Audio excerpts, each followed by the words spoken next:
tableau de bord des marchés comme chaque dernier vendredi du mois en compagnie de Jean-François Bay qui nous accompagne aujourd'hui, le directeur général de Cantalis. Bonjour Jean-François. Oui, bonjour Grégoire. Bienvenue. Quel est le bilan qu'on peut tirer du mois d'octobre en termes de flux financiers et de collecte? Alors on va noter l'inflexion du mois d'octobre, c'est assez notable pour être commenté. On a un mois d'octobre qui est positif sur les fonds obligataires, sur les fonds de taux. Donc on a un retour des investisseurs sur cette classe d'actifs. On donnera des exemples tout à l'heure. Mais globalement, en fait, ça reste un mois assez compliqué et globalement négatif. On a moins 5 milliards de collecte, donc on va dire proche de zéro. Je rappelle que le mois de septembre, c'était moins 75 milliards avec une décollecte forte sur les actions et sur les fonds obligataires. On a à peu près, pour terminer le panorama, moins 400 milliards de décollecte, de sorties sur l'ensemble de l'industrie en Europe. Donc c'est une année, j'allais dire, un peu miroir, en négatif par rapport à ce qu'on a connu en 2021. En 2021, on avait terminé à plus de 450 milliards. Donc là, on repère tout ce qu'on avait gagné en 2021. Et pour terminer le panorama, on est donc sur une industrie qui perd globalement 400 milliards sur les flux, donc de sortie, moins 1000 milliards d'effets de marché, parce qu'il y a un effet baisse sur toutes les classes d'actifs, donc les actions, les obligations. C'est 20% de baisse et plus à peu près partout. Voilà, à peu près partout. Et donc ça donne en fait une année compliquée pour l'industrie, qui voit partir en fumée, j'allais dire, ces 1400 milliards. Avec une grosse partie d'effets de marché, et puis des investisseurs qui sont sortis. Alors quand on regarde le film La Dynamique, je rappelle que fin 2021, début 2022, on est sur une sortie, j'allais dire, de 2021 exceptionnelle, de forte croissance et de delta de liquidité qui restait importante. Et donc les investisseurs prennent peur sur la hausse des taux, sur l'inflation. Le thème, c'est l'inflation, c'est le leitmotiv. Et donc du coup, les investisseurs commencent à sortir des fonds obligataires. Et donc on voit début 2022 une sortie très forte sur des fonds obligataires, sur des fonds monétaires. C'est un peu plus de 250 milliards de sorties sur l'année 2022. Qui vient de s'arrêter, on en reparlera tout à l'heure, à date. Les actionnaires restent relativement zen. On en a parlé ensemble, tous les mois on fait le point, et on voit que finalement les investisseurs sur les actions restaient investis et on n'a pas vu d'hémorragie sur le premier semestre, sans doute parce que quand on parle d'inflation et qu'on avait des taux relativement bas, le 10 ans américain devait être à 1,50 en début d'année, le taux allemand devait être proche de 0% sur le 10 ans, vous vous dites, il faut quand même que je puisse trouver du rendement et essayer de compenser l'inflation, typiquement classe d'actifs actions, classe d'actifs immobiliers par exemple. Donc on a ce film où la dynamique reste relativement positive, relativement résiliente sur des fonds actions. L'été arrive, changement de paradigme, on commence à parler de récession parce que les banques centrales y vont très fort, sortent le bazooka, il y aura du chômage, ça va être dur, ça va être pénible, mais il faut absolument casser ce rythme inflationniste. Et donc les investisseurs entendent ce message, c'est-à-dire mettre un petit peu de côté la partie inflation, essayent de se projeter sur 2023 en se disant, si on a une récession, on va effectivement avoir une période difficile pour des entreprises et donc commence à sortir des fonds actions. C'est moins 15 milliards sur le mois d'octobre, c'était moins 25 milliards sur le mois de septembre. Et donc on a un petit peu ce mouvement qui s'est cristallisé à partir de l'été. C'est intéressant parce que l'été a correspondu à un violent rebond des marchés actions. Alors je rappelle le schéma, l'idée que la récession allait freiner à un moment la remontée des rendements et que donc mécaniquement la baisse des taux soutenait la valorisation des marchés actions.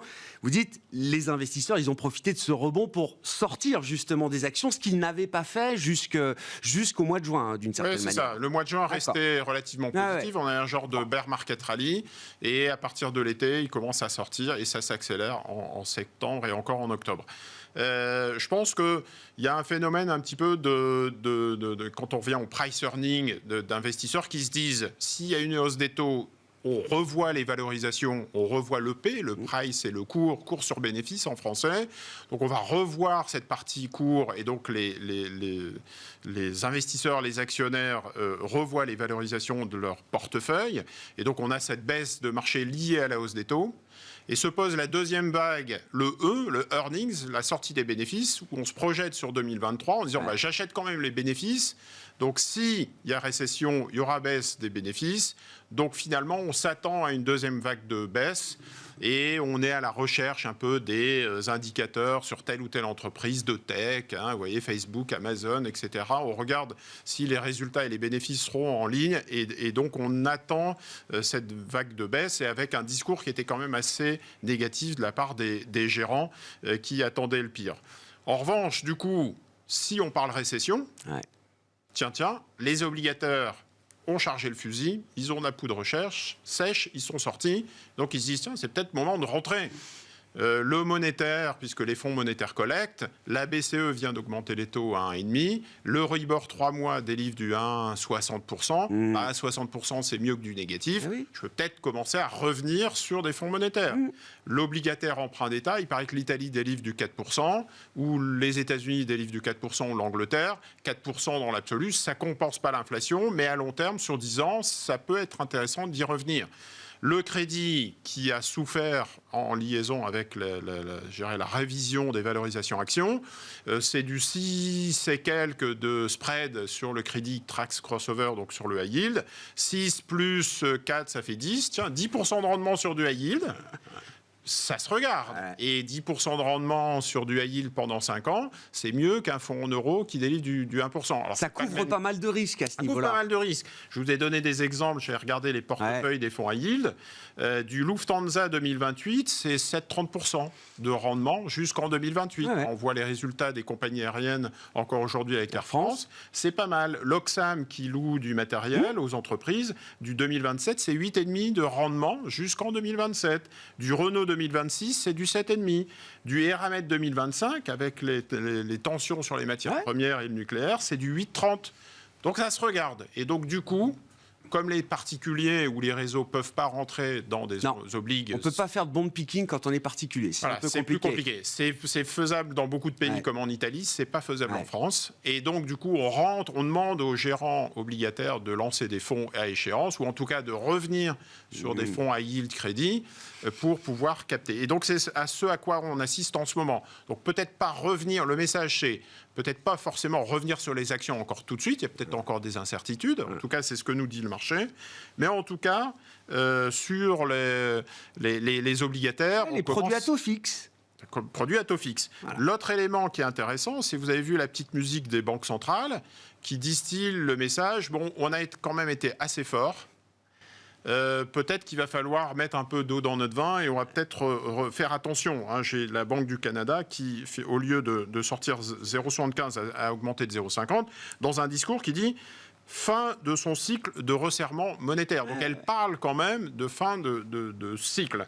Donc, et on a vu aussi la Banque d'Angleterre, la Banque centrale d'Angleterre, qui avait refait un virage à 180 degrés aussi assez rapidement. Donc les banques centrales sont pragmatiques, les marchés en tiennent compte et ils se disent... Bon, on va peut-être avoir cette gestion pragmatique, pas aller trop loin pour les États, parce que si vous augmentez trop les taux et que l'Italie ou la France se trouvent en difficulté, c'est pas forcément ce qu'on attendait. Pour les entreprises et pour les ménages, crédit immobilier, le coût de financement globalement des agents économiques repartant à la hausse, on va avoir une récession et puis de la casse. Il va y avoir un impact. Un impact. Et donc, voilà, on est dans le fine-tuning et donc les marchés sont en train d'en tenir compte. Bon. Intéressant, non, mais ce mois d'octobre est riche d'enseignements, on verra, et tout ça doit être encore confirmé effectivement dans les prochaines semaines et les prochains mois. La semaine prochaine, la Fed tiendra sa réunion de politique monétaire, on verra, et tout le monde guettera effectivement, au-delà des 75 points de base qui sont encore attendus, s'il y a le début du commencement d'une inflexion dans le discours de la Fed pour la réunion du mois de décembre, par exemple. Qu'est-ce qu'on peut dire du match qu'on suit avec vous entre gestion active et gestion passive sur les marchés actions, notamment, Jean-François? C'est la gestion passive qui continue à gagner le match de boxe. Ils ont des points d'avance déjà sur 2022 et ça continue. Donc, très forte résilience des fonds, des ETF.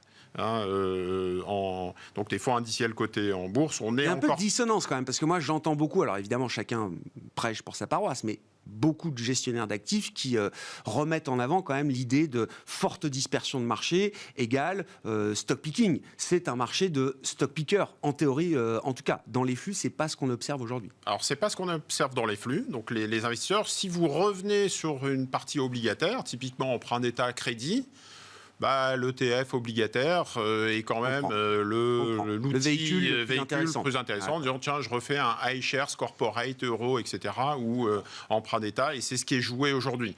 Alors c'est peut-être pas structurel, c'est peut-être à un instant T pour repousser des choix plus stratégiques dans le portefeuille, mais aujourd'hui les investisseurs font beaucoup appel aux ETF.